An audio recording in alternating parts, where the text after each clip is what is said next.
A waitress says to the Mafia boss, "Hi, sir. My mother has a tattoo just like yours."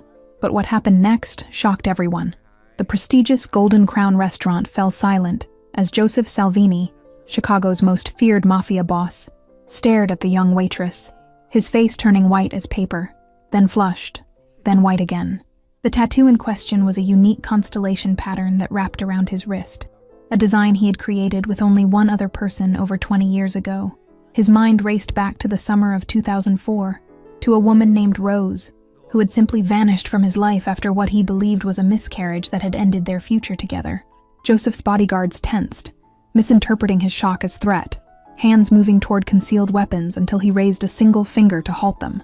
The waitress, Audrey, according to her name tag, stood frozen, suddenly aware she'd said something significant. "Your mother," Joseph finally spoke, his voice barely above a whisper. "What is her name?" The question hung in the air as the young woman clutched her serving tray tighter, her knuckles turning white with pressure. Audrey hesitated, eyes darting around at the sea of expensive suits and questioning glances before answering. "Rose Bennett, sir." The glass of scotch in Joseph's hand crashed to the floor, shattering into 1,000 glittering pieces across the imported Italian marble. "How old are you?" he asked, though something in his eyes suggested he already knew the answer. His heart pounded so hard he was certain everyone at his table could hear it hammering against his chest, like a prisoner demanding release. 20, sir," Audrey replied, growing increasingly uncomfortable as Joseph's associates exchanged concerned glances. She took a step back, wondering if she'd made a terrible mistake mentioning something so personal to such a powerful man. Joseph stood abruptly, towering over his half-eaten meal, napkin falling forgotten to the floor. "Where is she now?" he demanded, voice cracking with emotion he hadn't allowed himself to feel in decades of building his empire. The other diners at nearby tables pretended not to notice the unfolding drama, but their furtive glances and hushed whispers told a different story. Joseph Salvini's reputation preceded him throughout Chicago, a man whose mere presence commanded respect, and whose anger had destroyed lives and businesses alike. Audrey's hands trembled slightly as she balanced her tray, caught between her professional training and the strange magnetic pull she felt toward this dangerous stranger. Something about his eyes, haunted, searching, familiar, made her pause when every instinct screamed at her to walk away. The restaurant manager rushed over, apologizing profusely for what he assumed was poor service. Joseph silenced him with a look that could freeze blood, his focus never leaving the young woman standing before him with familiar hazel eyes he should have recognized immediately. "Tell me where you live," he said, not as a threat, but with an urgency that surprised everyone at the table, including his most trusted lieutenant, who had never seen such raw emotion from his boss in 15 years of service. Audrey's chin lifted slightly, a flash of defiance in her eyes. "With all due respect, sir, I don't think my mother would want me giving our address to someone I just met, no matter how well connected you might be in this city." Joseph pulled out his wallet, not for money, but for a faded photograph he'd kept hidden for 20 years. "Does your mother still have this small birthmark behind her right ear?" he asked, his voice dropping to a whisper as he showed Audrey an old Polaroid of a young woman with the same constellation tattoo. The silence that followed was deafening as Audrey's eyes widened in recognition. "How could you possibly know that?" she whispered, her serving tray trembling in her hands as the implications began to dawn on her.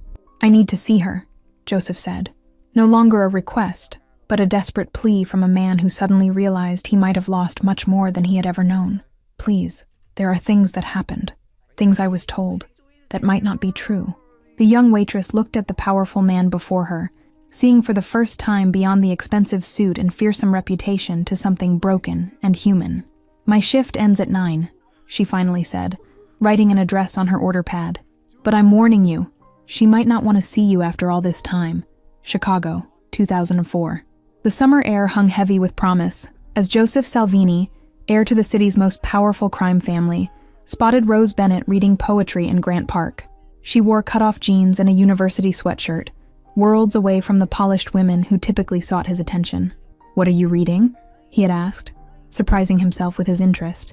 Rose looked up, unimpressed by his designer clothes or the two bodyguards hovering discreetly nearby, and showed him her worn copy of Pablo Neruda's love sonnets. Their romance blazed like wildfire, intense, consuming, and against all reason. Rose, a nursing student from a working-class family, knew who the Salvinis were. but saw beyond Joseph's notorious family to the man who quoted poetry and dreamed of legitimacy. "We'll leave this all behind," Joseph promised one night, as they lay beneath the stars at his lake house, tracing the constellation pattern they'd designed together. "My father's business, the family name, none of it matters compared to what I feel for you." For 3 perfect months, Joseph kept Rose separate from his world, meeting her between family obligations and the increasing pressure from his father to take his rightful place in the organization. She became his escape, his glimpse of a different life where choices weren't predetermined by blood. The pregnancy test changed everything. 2 pink lines that represented both dream and nightmare collided as Rose showed Joseph the result with tears in her eyes, uncertain if they were from joy or fear. "My father will never accept this," Joseph said, pacing the small apartment Rose shared with 2 other nursing students. "He has plans for me to marry into the Donato family, to strengthen our position against rivals from the east side."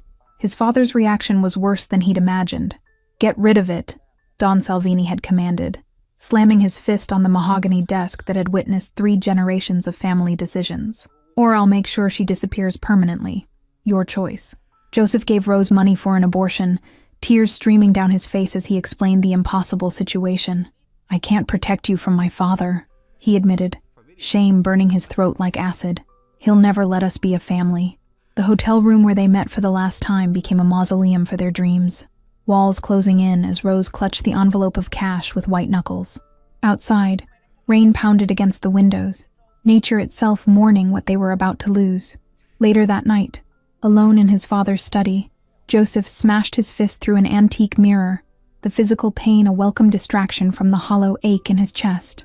The Don watched impassively from his leather chair, a glass of scotch in one hand, satisfaction evident in his cold, calculating eyes. 2 weeks later, Rose called him from a payphone, voice hollow and distant. "I lost the baby," she said, refusing to meet in person. "It's over, Joseph. Don't try to find me. Your world and mine were never meant to intersect." He respected her wishes, drowning his grief in work and eventually taking his place as his father's right hand. The old Don died 3 years later, leaving Joseph to build the empire into something more powerful and sophisticated, though the hole in his heart remained unfilled. Never once had he suspected she had lied about the miscarriage. Never once had he imagined that somewhere in this city, his child had been growing up without him, carrying half his DNA and none of his burdens. As he sped toward the address Audrey had given him, Joseph realized how completely Rose had outmaneuvered him. She had protected their child from his world in the only way she could, by making him believe that world didn't exist. The apartment building was in a modest but respectable neighborhood on the city's northwest side. Joseph dismissed his driver, standing alone on the sidewalk for the first time in decades, staring up at the 3rd-floor windows where warm light spilled out into the gathering darkness. The knock on the door came at exactly 9:30 p.m. Rose Bennett froze at the familiar sound. 3 quick taps followed by 2 slower ones, a pattern she hadn't heard in 20 years but instantly recognized. Her medical textbooks lay scattered across the small dining table where she'd been studying for her nurse practitioner exam. "Mom," Audrey called from the hallway. "There's someone here to see you." The careful neutrality in her daughter's voice told Rose everything she needed to know before she even opened the door to find Joseph Salvini standing in her modest apartment, looking both powerful and somehow lost. The silence between them stretched like an eternity. 20 years of unspoken words hanging in the air between 2 people who had once known every inch of each other's souls. Joseph broke first, his eyes never leaving her face as he said, "You lied to me about our child." "I protected our child," Rose corrected, chin raised in defiance despite the trembling in her hands. "Your father threatened to make me disappear if I didn't end the pregnancy. Do you think I believed for 1 second that a man who would kill his grandchild would hesitate to kill me once I was no longer carrying it?" Joseph flinched, as if physically struck, the truth in her words impossible to deny. "You could have told me after my father died," he said, eyes darting to Audrey, who stood watching this exchange with growing understanding. "That was 17 years ago, Rose. And by then you were Chicago's most feared man, with rivals and federal agents watching your every move," Rose countered, crossing her arms protectively over her chest. "Should I have brought our daughter into that spotlight? Painted a target on her back for every enemy you've made?" Audrey stepped forward, interrupting what was quickly becoming a heated argument. "I think I deserve to be part of this conversation considering it's my existence you're discussing," she said, her voice steady, Despite the emotional earthquake reshaping her understanding of her own history, Joseph turned to really look at his daughter, their daughter, seeing now the perfect blend of his features and Rose's in her face. "I would have given you everything," he said quietly, addressing both of them. "Security, education, protection, anything you needed." The small apartment suddenly felt suffocating, decades of secrets and lies hanging in the air between them. On the wall, a framed photo of Audrey's high school graduation showed Rose beaming with pride beside her daughter, a moment Joseph had been robbed of witnessing, another piece of time he could never reclaim. Audrey moved to the window, needing space to process the seismic shift in her identity. 20 years of believing she was simply the daughter of a hardworking nurse had evaporated in an instant, replaced by the complicated reality of being a Salvini heir with all the privilege and danger that entailed. "We needed normal," Rose replied, softening slightly as she gestured around their modest apartment with its water stains on the ceiling and secondhand furniture. "We needed quiet, ordinary lives where Audrey could become whoever she wanted to be without the shadow of the Salvini name." Audrey glanced between her parents, piecing together the fragments of a history she'd never known existed. "So you're really my father?" she asked Joseph directly, studying his face with new intensity. "All these years, Mom said my father died before I was born." "In many ways, that wasn't a lie," Joseph answered, surprising both women with his honesty. "The man your mother loved, the one who dreamed of leaving everything behind to build a life with her, he did die, replaced by someone who could survive in my world." Rose moved toward the kitchen, needing distance from the intensity of the moment. "Would anyone like some coffee?" she asked, falling back on hospitality as a defense mechanism against the emotional tidal wave threatening to overwhelm her carefully constructed life. 2 weeks after the shocking revelation, Audrey sat across from Joseph at his private table in the Golden Crown restaurant, no longer as a waitress, but as his daughter. The tension between them had softened, replaced by a cautious curiosity as they navigated this newfound relationship neither had prepared for. "I received your medical school application fee payments, but I can't accept them," Audrey said, sliding an envelope across the polished table. Her pride, inherited from both parents, wouldn't allow her to simply take his money despite her desperate financial situation. Joseph left the envelope untouched, studying the determination in his daughter's eyes. "It's not charity, Audrey. It's 20 years of birthdays, Christmases, and graduations that I missed," he explained, the regret in his voice genuine and raw. "My mom worked double shifts for years to give me a normal life," Audrey countered, her loyalty fierce and unwavering. "She's still paying off loans from nursing school while saving for my tuition. I won't dishonor her sacrifice by taking easy money now." The restaurant door swung open, and Joseph's expression shifted instantly from father to crime boss as his lieutenant approached with urgent news. "The Braddock family is moving on the West Side territory," the man whispered, unaware of Audrey's identity. Audrey watched this transformation with fascination and unease, seeing the dangerous reality her mother had sheltered her from. "Is this why she kept me away?" she asked after the man departed, gesturing to the subtle but unmistakable signs of Joseph's other life. "Your mother made the right choice," Joseph admitted, signaling for the check. "But circumstances have changed. The medical school tuition problem is just the beginning of what I can help with." The following day, Rose received a certified letter informing her that her student loans had been forgiven due to a clerical error. She crumpled the paper in her fist, knowing exactly who was responsible for this unwanted intervention into their carefully constructed lives. "You can't just erase 20 years by throwing money at us," Rose confronted Joseph that evening on the steps of his mansion, where she'd driven directly after her shift. Her nursing scrubs stood in stark contrast to the opulence surrounding them. Joseph guided her inside, away from potential watching eyes. "I'm not trying to buy forgiveness, Rose," he said, his voice softer than she remembered. "I'm trying to give you both the security you deserve without changing who you are." The contrast between their worlds couldn't have been more stark. Rose's practical nurse's scrubs against the backdrop of Italian marble and priceless art. A life of service versus a life of power. Two paths that had diverged 20 years ago at the intersection of love and fear. Through the floor-to-ceiling windows, Chicago's skyline glittered like a jewelry box of possibilities, a kingdom Joseph had built while Rose raised their daughter in the shadows. The city that had kept them apart now forced them together, their separate lives colliding with the force of tectonic plates. The mansion's interior told the story of a man who had everything money could buy and nothing that truly mattered. Pristine furniture sat unused in perfect rooms, expensive art, adorned walls no one ever admired, and silence echoed through spaces designed for a family that had never materialized. "You live alone in all this?" Rose asked, momentarily forgetting her anger as she glimpsed the emptiness of his existence. The question hung between them, loaded with 2 decades of separate choices and shared regret. Joseph's phone rang before he could answer, the screen lighting up with an urgent message that drained the color from his face. "Audrey's been followed from her evening class," he said, already moving toward the door, pulling Rose alongside him. "My security team just spotted Braddock's men tracking her back to your apartment." "This is exactly what I feared," Rose whispered, as they sped through the Chicago streets in Joseph's armored car. "Your enemy's learning about her, using her to get to you." The nightmare scenario she had protected their daughter from for 20 years was unfolding despite her precautions. Joseph gripped the steering wheel so tightly his knuckles turned white. "I'll send you both away tonight. New identities, new location, completely untraceable," he promised, already formulating plans to erase their existence.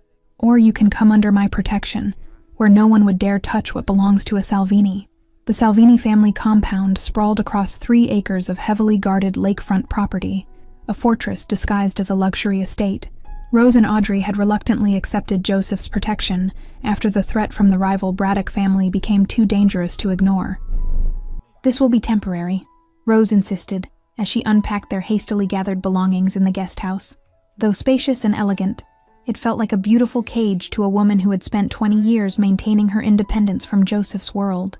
Audrey adapted more quickly than her mother, fascinated by this glimpse into her father's life and the legacy that, whether she wanted it or not, was partially hers. "Have you always lived here?" she asked Joseph over breakfast on their 3rd morning. "I grew up in this house, though it's changed considerably since then," Joseph replied, watching his daughter absorb every detail with intelligent eyes that reminded him so much of his own. "My father ruled through fear, but I've built something more sophisticated. Legitimate businesses, political connections." Rose entered the dining room, her hospital ID badge clipped to her scrubs. "I appreciate the security detail, Joseph, but they cannot follow me onto hospital floors," she stated firmly, pouring coffee into a travel mug. "My patients deserve privacy." "The Braddocks have eyes everywhere," Joseph argued, concern etched on his face. "At least let my men drive you and maintain a perimeter." The tension between them was palpable.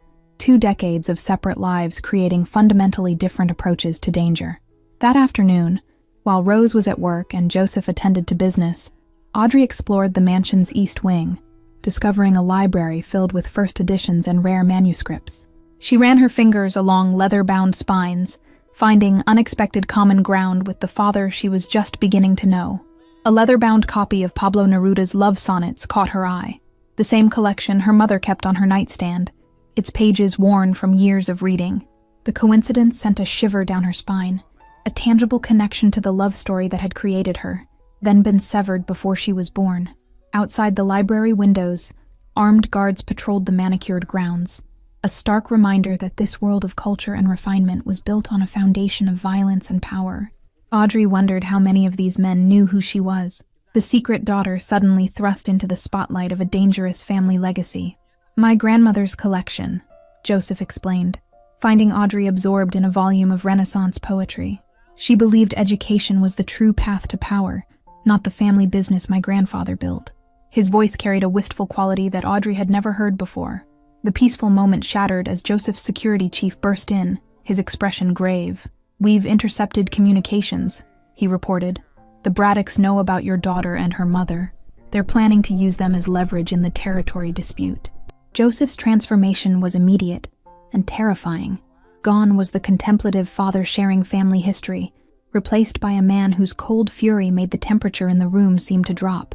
"Move them to the lake house tonight," he ordered. "Triple the security and tell no one, not even our own people."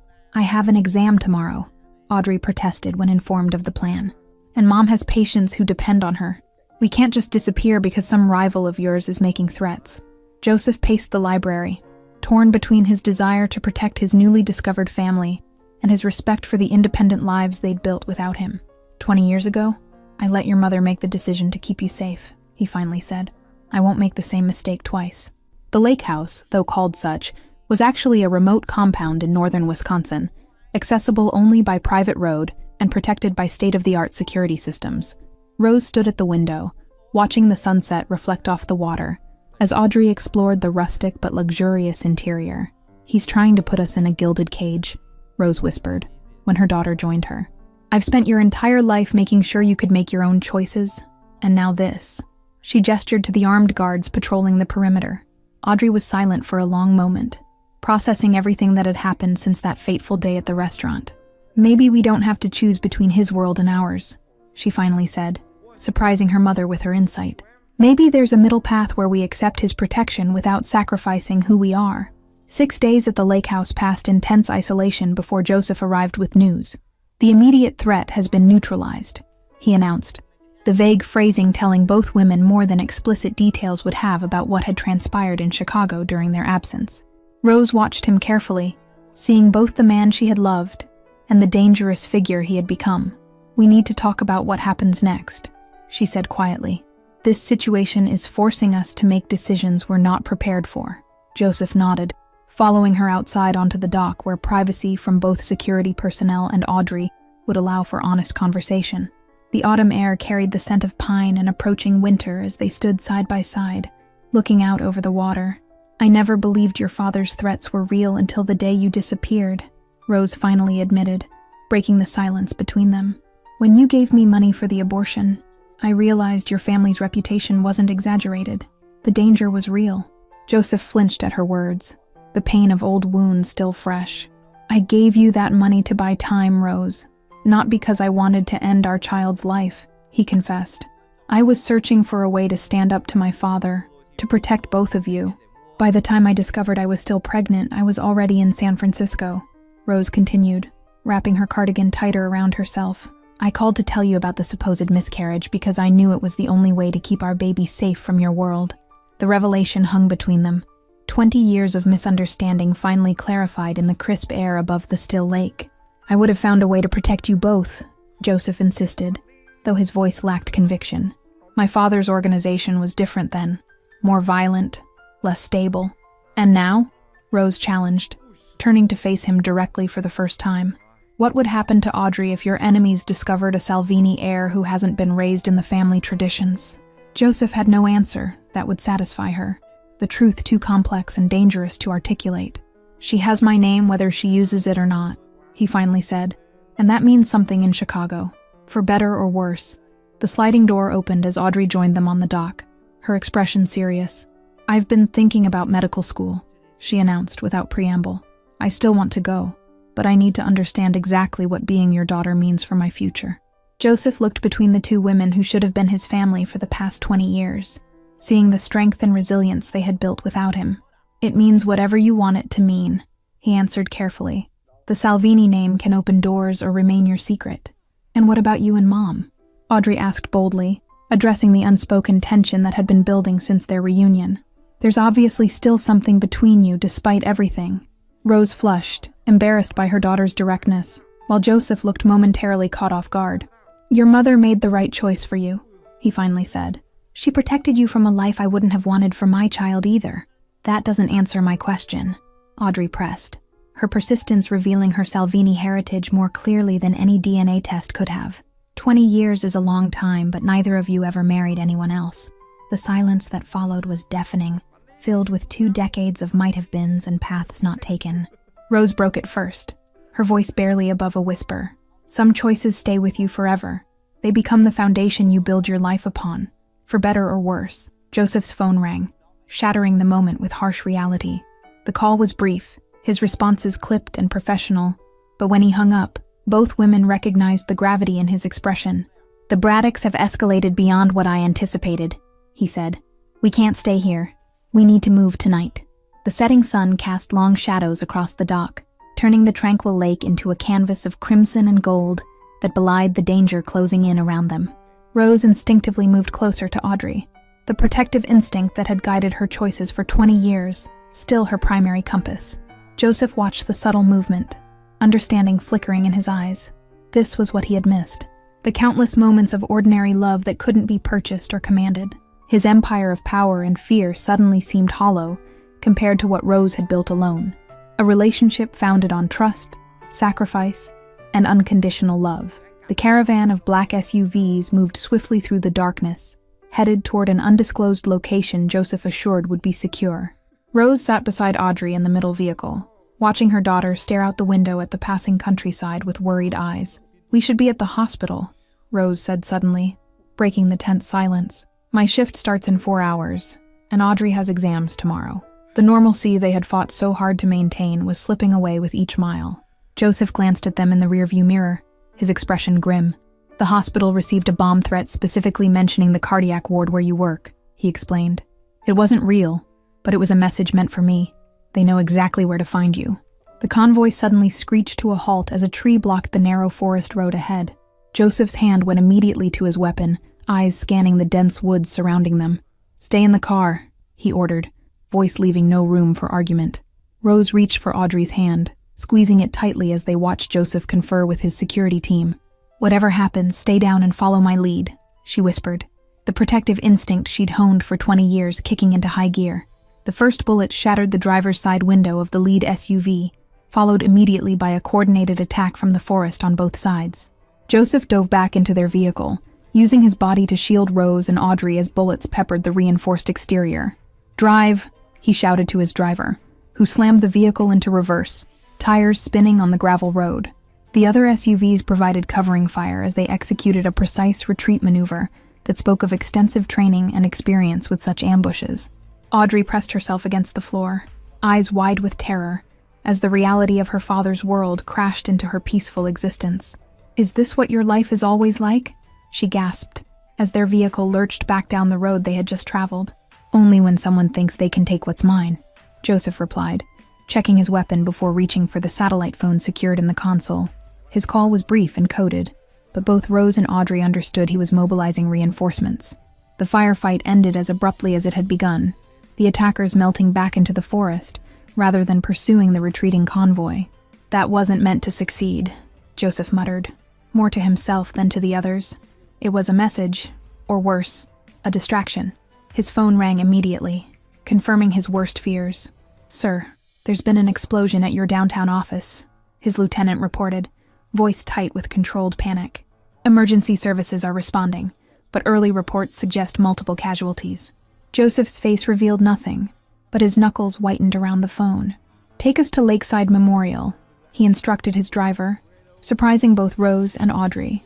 "The attack on the office means they don't know where we are. The hospital will be safe for now, and they'll need all available medical personnel." The emergency room was chaos when they arrived, doctors and nurses rushing to treat victims of the explosion. Rose immediately grabbed a set of scrubs from the supply closet, her instincts as a healthcare provider overriding all other concerns.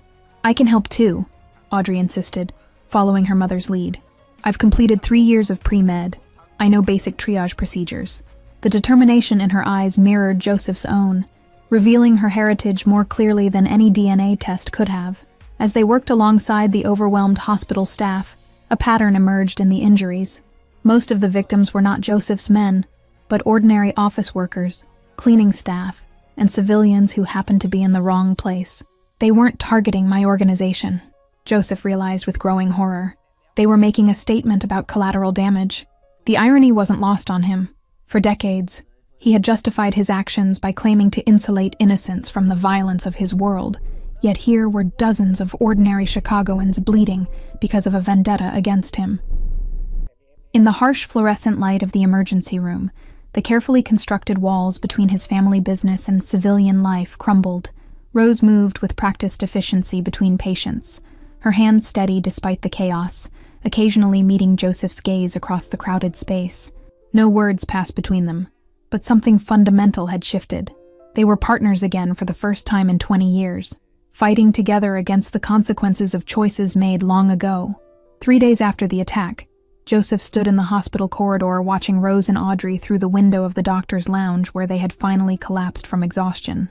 Their tireless work had saved dozens of lives, earning respect from the entire medical team who had no idea of their connection to the man allegedly responsible for the violence. "The Braddock family patriarch is requesting a meeting," Joseph's lieutenant informed him quietly, keeping a respectful distance from the sleeping women. "He claims this has escalated beyond his original intentions and wants to negotiate." Joseph nodded, Decision made before the question was fully articulated. Arrange it for tomorrow at neutral ground, the old cathedral downtown, he instructed, his eyes never leaving Rose and Audrey. And make sure our federal contacts understand that civilian casualties were not my doing. The meeting with Braddock was tense but productive, two old enemies finding common ground in their mutual desire to end bloodshed that had spiraled beyond control. Your daughter and her mother must be acknowledged publicly as under Salvini protection, the rival boss insisted. Otherwise, this truce means nothing. That decision isn't mine to make, Joseph replied, surprising both Braddock and himself with his honesty. They've built lives independent of my world, and I won't force them into the spotlight against their will. The solution, when it came, was Rose's idea.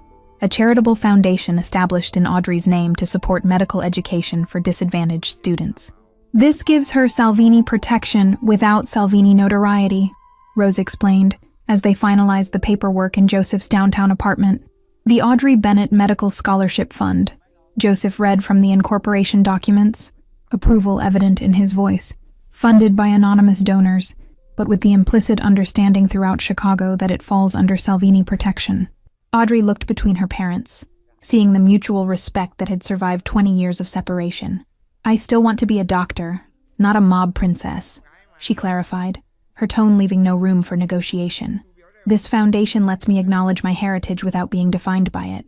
As spring arrived, bringing new life to Chicago's parks and lakefront, the fragile family they had formed began to find its balance. Joseph purchased a brownstone near the hospital where Rose worked, establishing a neutral territory where all three could meet without the shadows of his mansion or the constraints of Rose's small apartment. Medical school acceptance letters came today, Audrey announced one evening, as they shared dinner in the brownstone's elegant kitchen. I got into Northwestern and Johns Hopkins. Her achievements were her own, earned through years of hard work rather than family connections. Joseph couldn't contain his pride, though he tried to temper his reaction to match Rose's more measured response.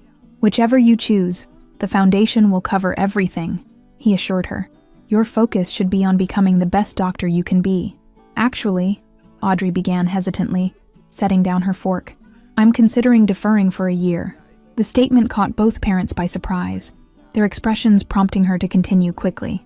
I want to work with the foundation, help establish protocols for selecting scholarship recipients. Rose studied her daughter carefully, seeing the determination that had always defined her. This isn't about the scholarships, she said gently. You want time to understand your father's world before you commit to your own path. Is that so wrong? Audrey challenged, glancing between her parents. For 20 years, half my identity was hidden from me. I need to understand where I come from before I can truly decide who I want to become. Joseph remained silent, emotions warring within him, pride at his daughter's desire to know him battling with fear of what that knowledge might bring. My world isn't something you can experience temporarily, he finally said. Once people associate you with the Salvini name, that connection never disappears. The discussion continued late into the night, three people navigating the complicated terrain of family, identity, and the shadows of the past. By morning, they had reached a compromise. Audrey would attend Johns Hopkins in the fall, but would spend the summer learning about the legitimate businesses Joseph had built, while the foundation would become a family project they could share regardless of distance. You've given her something I never could, Rose admitted to Joseph as they watched Audrey graduate with honors that June. A connection to her past that will help her build her future. The admission cost her pride, but acknowledged a truth she had finally come to accept. The prestigious Johns Hopkins Medical School auditorium buzzed with excitement as families gathered for the graduation ceremony. In the front row, Joseph Salvini sat beside Rose Bennett, their hands occasionally brushing in a gesture that spoke of reconciliation and something deeper that had slowly rekindled over the years. Dr. Audrey Bennett, the dean announced, and cheers erupted from their section as Audrey crossed the stage to receive her diploma. Her journey had not been easy, balancing rigorous medical training with occasional trips home to help manage the foundation that now supported dozens of aspiring healthcare workers from disadvantaged backgrounds. Joseph beamed with pride, remembering the frightened young waitress from the Golden Crown restaurant who had unwittingly changed the course of all their lives with one simple observation about a tattoo. The constellation pattern still circled his wrist, though now it was matched by a smaller version on Audrey's ankle, her graduation gift to herself. She has your determination, Joseph whispered to Rose as they watched their daughter accept additional honors for her research in pediatric oncology. And your heart. The compliment was sincere, acknowledging that Rose's choices had shaped Audrey into someone far better than the Salvini influence alone would have produced. Rose smiled, the years of tension and fear finally settling into a peaceful acceptance of their unusual family dynamic. "She has your strategic mind," she countered. The way she organized that fundraising campaign last year was pure Salvini diplomacy. The changes in Joseph himself were perhaps the most profound of all. While still heading his organization, he had accelerated the family's transition toward legitimacy, using his influence to establish medical clinics in underserved Chicago neighborhoods and gradually distancing himself from the more dangerous aspects of his empire. "I've been offered the chief resident position at Chicago Memorial," Audrey revealed during their celebration dinner that evening. "I'd be working in pediatric oncology, starting this fall." The announcement surprised both parents, who had assumed she would remain on the East Coast to complete her residency. "Are you sure about returning to Chicago?" Rose asked carefully, understanding all the implications of her daughter's choice. "Your reputation there will always be complicated by your connection to your father." Audrey nodded, her decision clearly well considered. "That's precisely why I need to be there," she explained. "The foundation is making real difference, and I want to be hands-on with the scholarship recipients starting their medical careers in our hometown." Joseph watched his daughter with a mixture of pride and concern, recognizing the strength that allowed her to embrace both sides of her heritage without being consumed by either. "The Salvini name will open doors," he acknowledged, "but your skill will keep them open." "Actually," Audrey said with a smile, "I've decided to use both names professionally. Dr. Audrey Bennett Salvini." Her declaration represented the final reconciliation of her divided identity, claiming both her mother's careful protection and her father's powerful legacy. Later that evening, as Audrey chatted with former classmates at the hotel bar, Joseph and Rose found themselves alone on the terrace overlooking the Baltimore harbor. The years had softened their edges, turning youthful passion into something more enduring and complex. A passing boat's lights danced across the water's surface, momentarily illuminating Rose's face with the same golden glow Joseph remembered from their first summer together. The constellation tattoo peeking from beneath her sleeve caught the light, a permanent reminder of promises made and broken under different stars. Behind them, through the glass doors of the hotel, they could see Audrey laughing with friends, her gestures animated as she told some story, unaware of her parents watching, unaware of how this moment of normalcy was the greatest gift they could have given her despite their complicated past. "She's remarkable," Joseph said, watching the lights reflect on the water. "Everything I could have hoped for in a daughter, and nothing I deserved after how things ended between us." The admission came easier now, years of co-parenting having taught him a humility his younger self had lacked. Rose turned toward him, studying the face she had once known better than her own. "We both made mistakes," she acknowledged, her voice gentle in the evening air. "But protecting her was never one of mine, even if the method wasn't what either of us would have chosen." The constellation tattoo on Joseph's wrist caught the moonlight as he reached for Rose's hand, a gesture that had become increasingly natural over the past 5 years. "Do you ever wonder what might have happened if we'd found another way?" he asked, the question that had haunted him for 2 decades finally spoken aloud. "Every day," Rose admitted, her fingers intertwining with his. "But then we wouldn't have the daughter we have, shaped by both worlds instead of trapped in either." The wisdom of her perspective struck Joseph anew, reminding him why he had never stopped loving her despite 20 years of separation. Their relationship had evolved gradually, from cautious co-parents to reluctant allies to friends, and now to something neither could quite define, but both treasured. The foundation had given them a shared purpose beyond Audrey herself, bringing them together regularly, even as they maintained their separate lives. "I'm retiring next year," Joseph announced suddenly, the decision crystallizing in that moment, though it had been forming for some time. Turning everything over to legitimate management and stepping away from the organization completely. The declaration hung between them, heavy with implication.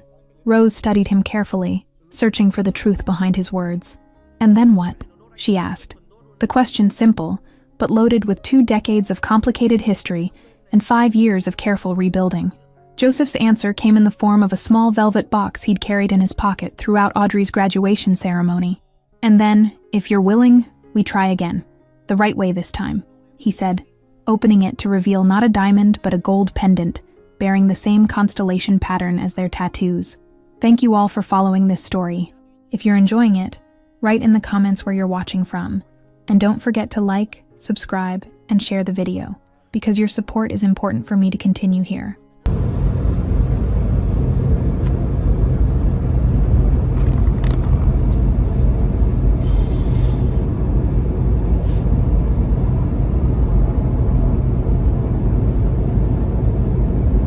Сейчас зайдем, посмотрим, как у них трансляция началась.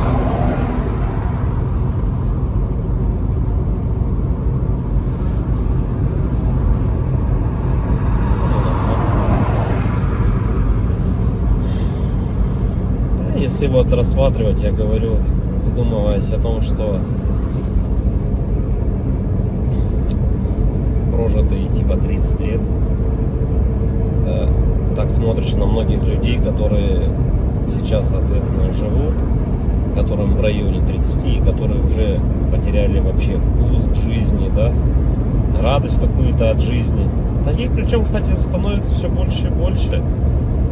Мне кажется, этот средний возраст, когда говорили, что начинается вот этот кризис среднего возраста, он тоже сместился, как и говорят, что сейчас люди, в принципе, быстрее взрослеют, быстрее осмысливают все, да, почему-то это всегда все в плохом больше ключе на самом деле, да, вот что сейчас дети, к примеру, быстрее взрослеют, вот, и мне кажется, кризис вот этот среднего возраста, он, наверное, тоже сместился. И вот я думаю, что он сместился где-то в районе 30 лет. Опять-таки, это тоже не со всеми, наверное, связано. Не у всех людей так, все люди разные. И когда приходишь к той мысли о том, что помимо того, что люди сами по себе стали такие вот, наверное, депрессивные, да, времена такие сложные, да, вот это вот еще извне много каких вещей случается, на данный момент, которые людям усугубляют эту ситуацию на самом деле, вот этой депрессии, вот этих кризисов, да, каких-то переходных моментов в жизни. И непонятно, если конец этому всему, да, наступает у людей потом белая полоса в жизни, или они не могут выбраться из нее. Примеров достаточно на самом деле много. К примеру, вот сосед у меня есть такой хороший парень был, и есть, он хороший человек сам по себе, но вот у него сейчас очень сложные времена такие, как бы дизмораль на него напала о том, что он не реализовался в своей жизни к 30 годам, что жизнь у него кончена. И не может он выбраться из этой ситуации. Да? Как говорят, если мы говорим, что это мужики такие, да, типа слабые, да, какие-то,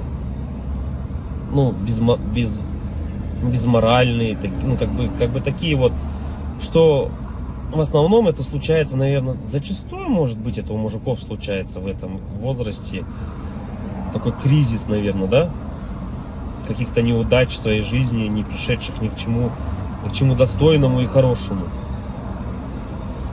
Но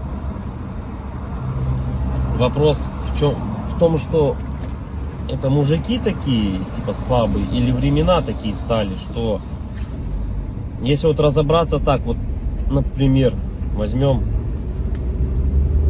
даже с древних времен, когда человеку нужно было добывать пищу самому, да, там убивать мамонтов, мужику стоило там сходить на охоту, да, на охоту он сходил, кого-то там добыл добычу, принес домой, да, что-то где-то там поделал дома, и все как бы.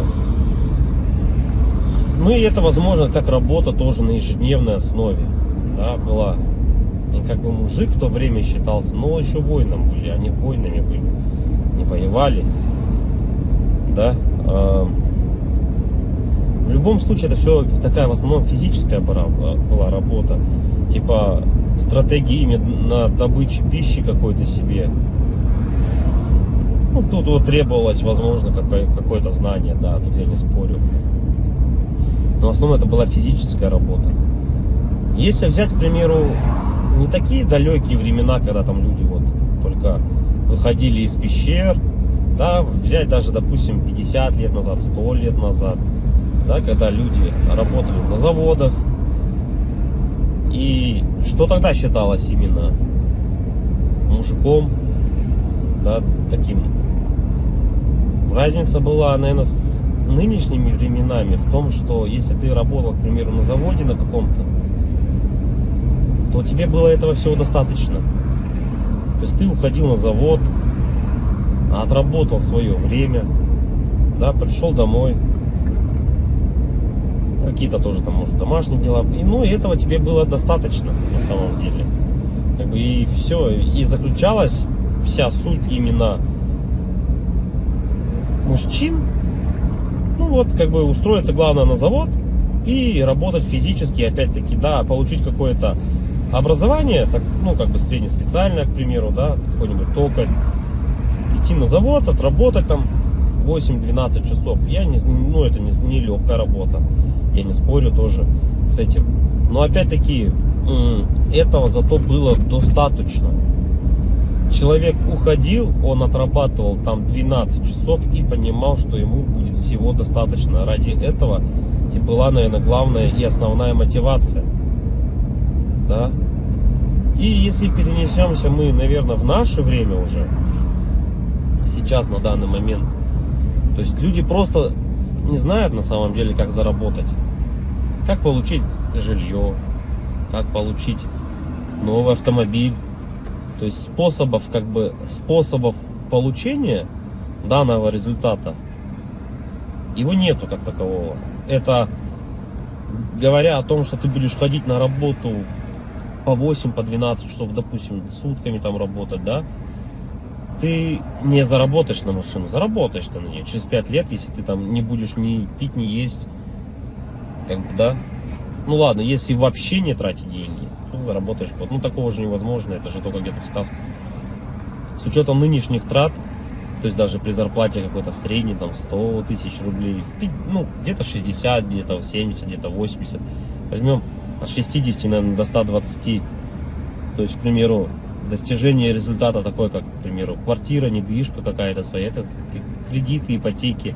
То есть вот здесь и сейчас ты берешь. И залазя все глубже и глубже, то есть, как сказать, взял ты, к примеру, себе недвижимость, да, в ипотеку, пусть она будет так. Помимо тех трат, к примеру, помимо этой ипотеки, там, ремонт и так далее, тебе за эти 20 лет нужно и телефоны менять, и одежду менять, и так далее, там, кушать надо. Машины также в этот же момент менять тебе надо. И то есть это кабала на самом деле такая, она дизморальная. И к чему это все? Что же значит мужик в наше время, который ходит на завод, работает 12 часов, а денег у него все равно нету? Как бы добычу он принести уже не может, да? Ну типа он может сходить в лес, но от этого толку особо не будет. И, наверное, сам интернет, во-первых, расфорсил вот это вот все, то, что люди должны зарабатывать какие-то миллионы. Они должны зарабатывать. Это было бы шикарно, если бы каждый зарабатывал. Но каждый по своей сути не может столько зарабатывать, да, потому что не хватит денег, чтобы каждый. А может их и хватит, но никто никому не даст так зарабатывать. И вот возвращаясь, к примеру, к тому, что какая зарплата? 1300, наверное, должна быть в наше время, чтобы как бы себя, наверное, обеспечивать, да? Хорошо. Одному. И кто же тогда мужик в наше время? Типа, что он должен делать? Что он должен выполнять? Как бы, если он ходит на работу, но смысла от этого нету. Ну, как бы он есть, да, у тебя какой-то идет доход, но если его недостаточно. Смотришь другие профессии, другую работу, да,